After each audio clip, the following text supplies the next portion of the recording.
Hello, this is Wild Bill Tucker, president of the Rare Air Emerald Coast Volkswagen Club here in Pensacola, Florida, with some tech tips. Every once in a while, you can come across somebody that's using a little simple tool that'll help save time. I want to show you three of them that I've been using, and it's just amazing the things that you can do with these particular little tools. All right, the first thing, everybody gets this Permatex gasket material, and it comes in a tube, of course, and beside the tube there's a little screw-on thing that fits on the end of the tube so that you can draw a small bead on your materials. I found out using these things, and you guys probably and gals already know this too, that will get clogged up and they're only good for like one use.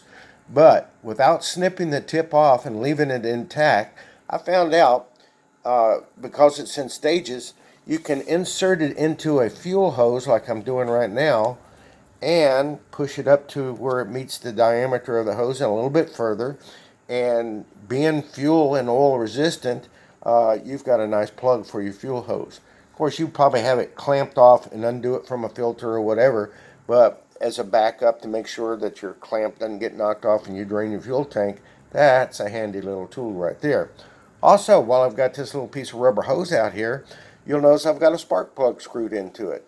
If you've ever had the opportunity to take a spark plug out of a hole that's very close and refined, you can use a good spark plug uh, attachment and spark plug removal attachment, or you know, and get it up to a certain point, and then oh my, I might just drop this down inside the engine, particularly on the Type 4s, number 2 and number 4 cylinder. So you just insert this rubber hose over it, and you can continue by turning the hose, continue to unscrew it from the engine and remove it without fear of dropping it in there. Now, once you've done what you've got to do, compression test or whatever, change and put new spark plugs in, you insert the spark plug back into the rubber hose and then find the hole, and it's easy to do because this is flexible, and start tightening it up till it gets to a certain point, remove the hose, and then use your spark plug removal tool to continue the operation. But two little useful tidbits of information right there. Okay, last but not least, let's talk a little bit about. I've got a friend by the name of Jason Gentry that showed me this, and it's just absolutely going to save you a ton of time.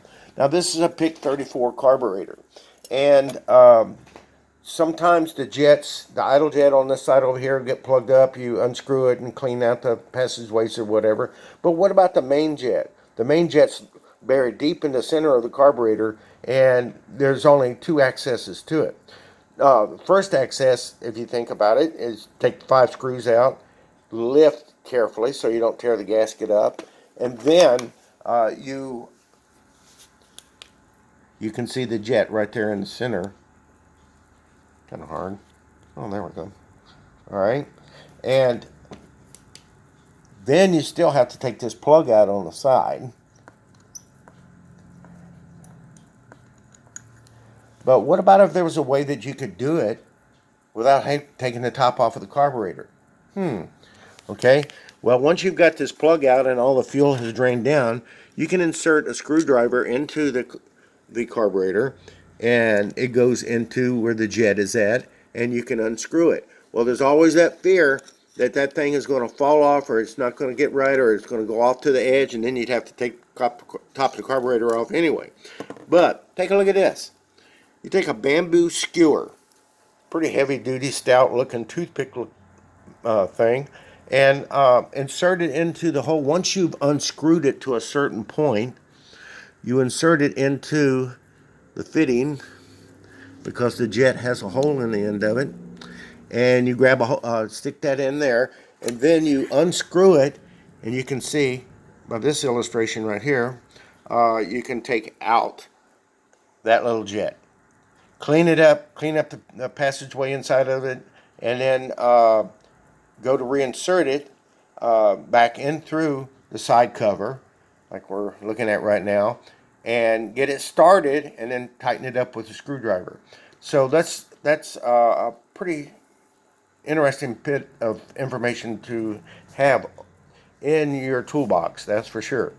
So that's it. As a review, use the top off of your gasket material maker as a fuel plug.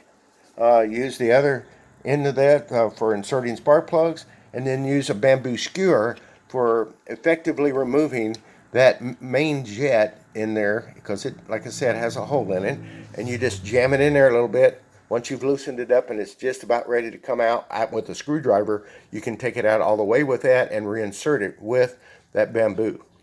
So this is Wild Bill from Pensacola. If you have got some other ideas on how to save some time or little things that you've used, please put it down in the post down below, and hopefully somebody that is just now getting into the hobby or turning wrenches will have some kind of an idea to save a little bit of time and make the job more effective. So this is Wild Bill signing off. You guys have a good day. You girls have a good day too. Talk to you later.